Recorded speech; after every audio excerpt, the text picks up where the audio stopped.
The night started like any other at the upscale restaurant, soft jazz playing, silverware clinking, and servers rushing between tables.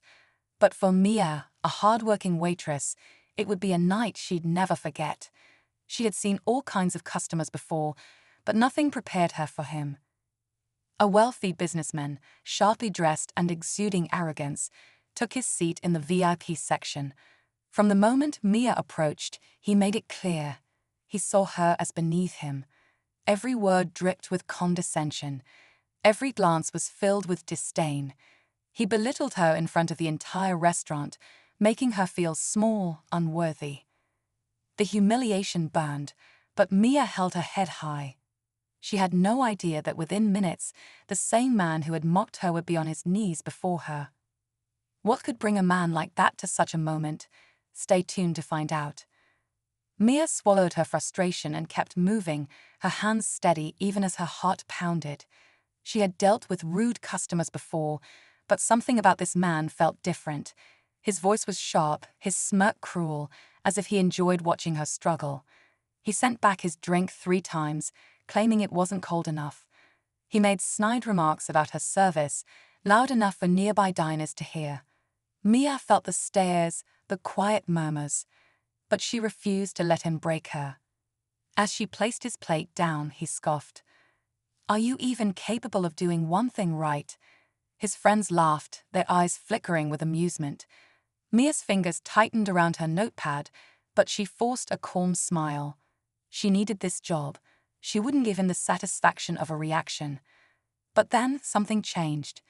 The man's face suddenly paled, his hands trembled, and before anyone could understand why, he slowly got up and dropped to his knees. The entire restaurant fell silent.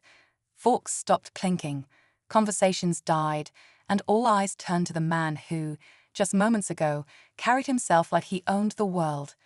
Now he was on his knees, his breathing uneven, his gaze locked onto Mia with something no one expected: fear. Mia took a small step back, confused. This wasn't some arrogant trick or another cruel joke. His hands trembled, his jaw clenched as if he was struggling to speak.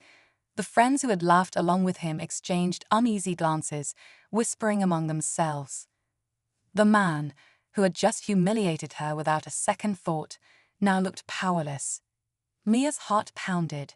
She wanted to ask what was wrong, but something held her back. His expression wasn't just fear, it was recognition.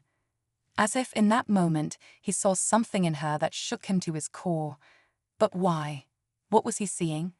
And why was he so afraid? Mia's breath caught in her throat as the man's eyes widened, almost like he was staring at something or someone only he could see. His hands pressed against the floor, his polished confidence now shattered. The murmurs in the restaurant grew louder. People were whispering, trying to understand what was happening. His friends called his name, but he didn't respond. He just kept looking at Mia, his expression shifting from fear to something even stranger: regret. Mia felt a chill run down her spine. She didn't know this man. At least, she didn't think she did. But the way he was looking at her now, it was as if they had met before, as if she was someone he never expected to see again. Her pulse quickened. Was this about something deeper, something from his past? The weight of the moment pressed down on her, but before she could say a word, he finally spoke, his voice barely above a whisper. "I'm sorry," he said. "I never thought I'd see you again." Mia's stomach tightened. Again, what did he mean? Her hands felt cold, but she stood her ground, searching his face for answers. His eyes, once filled with arrogance, now carried something else: guilt, deep, unsettling guilt. The restaurant felt smaller, the air heavier. His friends shifted uncomfortably, unsure whether to laugh it off or take him seriously. One of them leaned in, whispering, "Man, what's wrong with you?" But he didn't answer. He just kept staring at Mia, his hands gripping his knees like he was trying to steady himself. Mia opened her mouth to demand an explanation, but then something clicked. A memory, one she hadn't thought about in years. A different place, a different time. A boy, younger, cruel in a way only the privileged could afford to be. The taunts, the humiliation, the pain she had buried long ago. Her breath caught. Could it really be him? The realization hit her like a wave, and suddenly, she wasn't just a waitress standing before a rich, broken man. She was face to face with the person who had once changed her life forever. Mia's breath grew unsteady as the memories flooded back. She could see it clearly now. The boy from her past, the one who had made her feel small, powerless. The boy who had laughed at her tears, who had made sure she knew she didn't belong. And now, that same boy, now a man, was kneeling before her, his eyes filled with regret. Her hands clenched at her sides.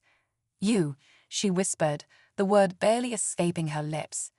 He swallowed hard, nodding, his gaze never leaving hers. "I didn't know it was you," he said, his voice raw. "But when I looked at you just now, I remembered everything." His confession hung in the air, thick with tension. Mia's heart pounded. She had imagined facing him again, but never like this. Never with him looking up at her, ashamed. "Why now?" she asked, her voice steady. "Why do you care now?" He exhaled shakily. "Because I know what I did. And because," he hesitated, his fingers gripping the floor, "because what I put you through, it came back to me. Life made me feel what you felt." Mia stared at him, trying to process his words. But before she could respond, something unexpected happened. The manager, unaware of the storm between them, approached the table with a forced smile. "Sir, is everything all right?" The man slowly rose to his feet, his expression unreadable. He reached into his pocket, pulled out his wallet, and placed a thick stack of bills on the table. "I don't deserve your forgiveness," he said, looking straight at Mia. "But I hope you find a way to take back the power I once stole from you." Then, without another word, he turned and walked away. Mia stood frozen, the weight of the moment settling in. She had expected anger, maybe even revenge. But instead, she was left with something far more powerful: choice. And as she looked down at the untouched money, she realized the real victory wasn't in the past, it was in what she did next. Mia stared at the money on the table, but it wasn't about that. No amount could erase the past. Yet, as she stood there, something inside her shifted. She wasn't that helpless girl anymore. She had survived, grown, and built a life on her own terms. And now, the man who once tore her down had walked away carrying the weight of his own actions. With a deep breath, Mia picked up the cash and turned to her manager. "Give it to the staff," she said, her voice steady. "Split it among everyone." She didn't need his money. The real victory was knowing she had risen above it all. As she walked back to the kitchen, the whispers in the restaurant faded behind her. She had faced her past, and it no longer had power over her. Tonight wasn't about him. It was about her, moving forward, stronger than ever.